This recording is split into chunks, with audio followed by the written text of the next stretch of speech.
afternoon. 2 oras na guys.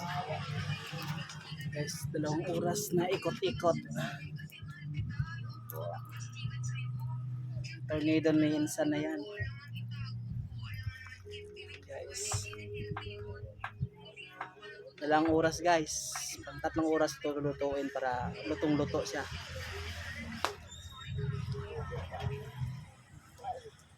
Mga 3 oras guys, luto na siya guys. 2 oras pa lang to. Guys, ulit siya natin. Ikot-ikot lang, sabi niya. Guys.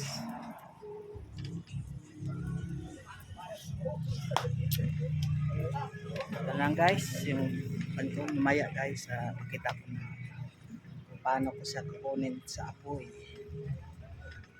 Guys. Ito lang guys.